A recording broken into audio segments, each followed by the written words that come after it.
দর্শক, একটি দুঃখজনক খবর। সৌদি আরবের সঙ্গে বাংলাদেশের এত সুসম্পর্ক থাকার পরেও মাল্টিপল এন্ট্রি ভিসা এটি বন্ধ করে দিয়েছে বাংলাদেশের জন্য। শুধু বাংলাদেশ না, সাথে আরও 14টি দেশ আছে, কিন্তু সেই 14টি দেশ গোলমেলে দেশ। কিন্তু বাংলাদেশের তো বিপুল পরিমাণ কর্মী আছে, বাংলাদেশের সাথে সুসম্পর্ক আছে, অর্থনৈতিক সম্পর্ক আছে, এবং বর্তমান সময় বলা যায় যে সৌদি আরবে বিপুল সংখ্যক মানুষের কর্মসংস্থানও হচ্ছে। সামনে যে বিশ্বকাপ ফুটবল, সেটাকে সামনে রেখে অনেক অবকাঠামো কাজ চলছে, সেখানে বাংলাদেশিদেরকে অগ্রাধিকার, এবং সেই জন্য বাংলাদেশিরা কাজ করছেন, এবং বাংলাদেশে বিপুল সংখ্যক মানুষ সেখানে আছে।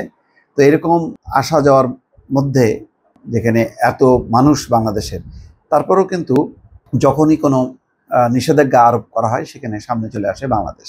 এবারও কিন্তু তাই ঘটলো।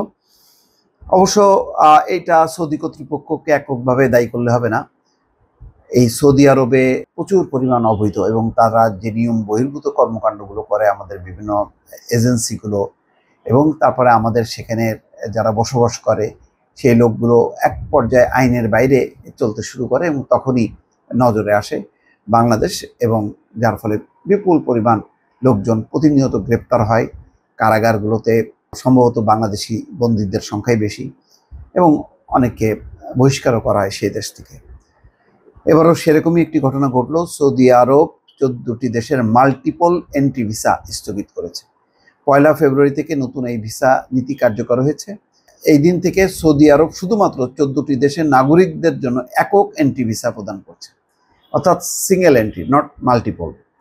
মানে আপনি একবারই যেতে পারবেন, কিন্তু এক ভিসা নিয়ে আগে যে মাল্টিপল থাকলে বারবার আসা যাওয়া করতে পারতেন, সেই সুযোগটা বন্ধ করে দিল। এই পরিবর্তনের উদ্দেশ্য হলো দীর্ঘমেয়াদী ভিজিট ভিসা প্রাপ্ত অননুমোদিত হজ যাত্রীদের সমস্যা মোকাবেলার জন্য। অর্থাৎ এখন যে হজ যাত্রীরা যায় বাংলাদেশের হজের ভিসা নিয়ে, সেখানেও বহু মানুষ আছে বাংলাদেশে, তারা থেকে যায়, তারা অবৈধভাবে কাজকর্ম করে। অর্থাৎ সেই অবৈধদেরকে ঠেকাতেই সৌদি আরব এই সিদ্ধান্তটা নিয়েছে।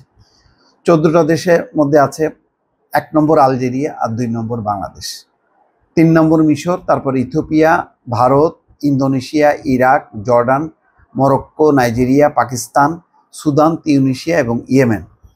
নীতিগত পদক্ষেপের অংশ হিসেবে সৌদি সরকার পর্যটন, ব্যবসা এবং শ্রমিকদের পারিবারিক ভ্রমণের জন্য 1 বছরের মাল্টিপল এন্ট্রি ভিসা অনির্দিষ্টকালের জন্য স্থগিত করলো।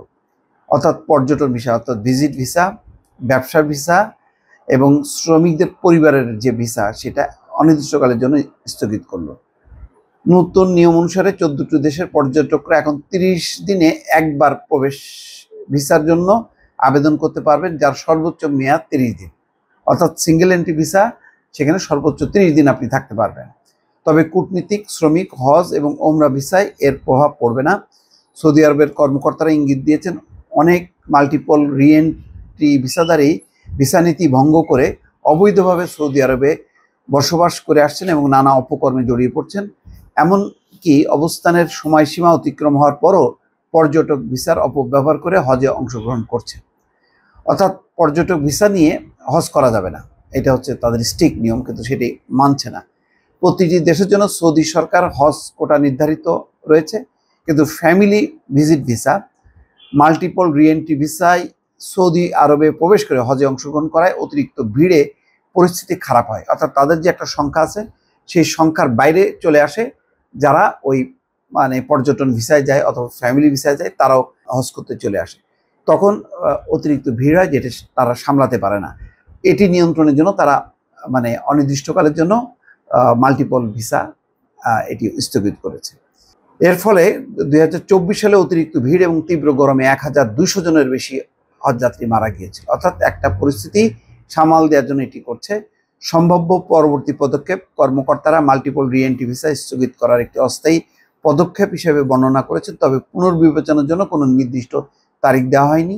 অতিরিক্ত কোনো পদক্ষেপ নেওয়ার আগে সরকার নতুন নীতিটি কেমন চলছে তা পর্যবেক্ষণ করছে। অর্থাৎ এই সিস্টেমটা কেমন হয় তার সফলতার উপর নির্ভর করবে, যে তারা আবার মাল্টিপল এন্ট্রি ভিসা সেটি আবার অনুমোদন দেবে কিনা। দর্শক, ভালো থাকবেন। আল্লাহ হাফেজ।